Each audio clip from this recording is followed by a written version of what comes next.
Next up, Granite Telecommunications CEO Rob Hale is no stranger to philanthropy. For the past 8 years, he and his company have held the Saving by Shaving fundraiser, donating $5,000 and up for everyone who shaves their head or cuts off at least 8 inches of hair, including yours truly, the shave, not the 8 inches. Over the years, those events alone have raised more than $42 million, all of which has gone towards cancer research.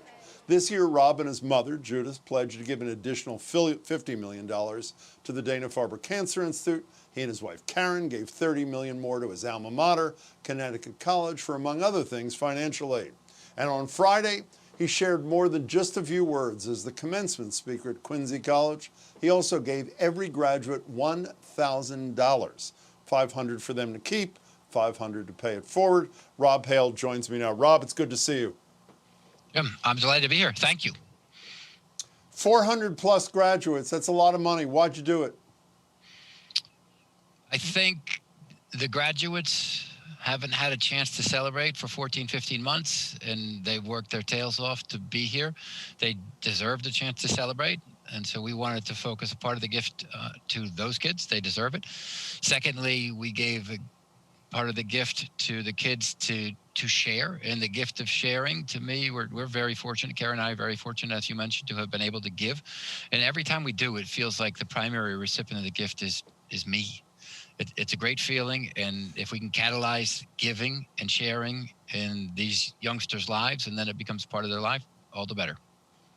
Can you describe the moment, because nobody knew this was happening, at least the kids didn't know. Can you describe the moment when you announced it? I wouldn't say pandemonium, but not far from it. There was a euphoria. There was a lot of screaming, a lot of hooting and hollering, a lot of clapping. And for me, a moment of joy. It was a lot of positive energy, and it was a delight to be there. Any of the kids talk to you afterwards? Most of them. So as they came and what'd through, they say to you? What'd they say to you? It was a mix of emotions. Some were tearful. Some were joyful. Many told me how they intended to give the $500 gift that was intended to be shared. A few were shy, but for the most part, it was all positive, and an awful lot of thanks. Could you share a couple of the examples of what kids told you they were going to do with the $500 that you wanted them to gift to other people? Sure. Some of the ones that will stick out in my mind forever included a single mom of 5. She gave $100 to each of her kids. And then we embraced in a hug, and it was very emotional for both of us. One of the kids who had just graduated from the biotech training program wanted to give it back to the school itself, because the school gave him a platform to learn and prosper.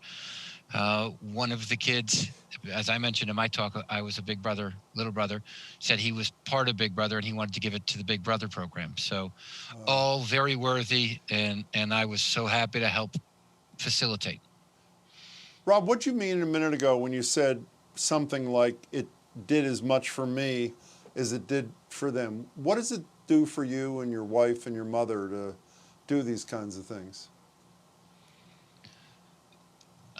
I'd say it genuinely that when we are able to share, to me, more often than not, it feels like the foremost recipient of the joy is us.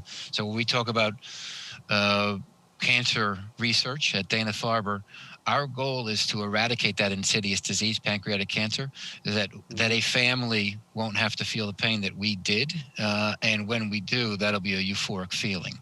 And so helping to stop that disease is a powerful feeling. Or when kids go to Connecticut College on financial aid and they graduate better, brighter, more gifted students, and they may not have been able to do that without financial aid, that's a pretty powerful feeling. You think you're going to become the most popular commencement speaker in America? I'll tell you, I want you at my commencement. I have to admit, I loved it. I loved it. Yeah, go ahead. I'll do it again. I loved it. For the right school, to be honest. By the way, to be clear here, before you go, we only have a minute left. I was right when I said the administration, when they invited you to give the commencement address, they didn't know you're going to give a grand to each of their kids, right?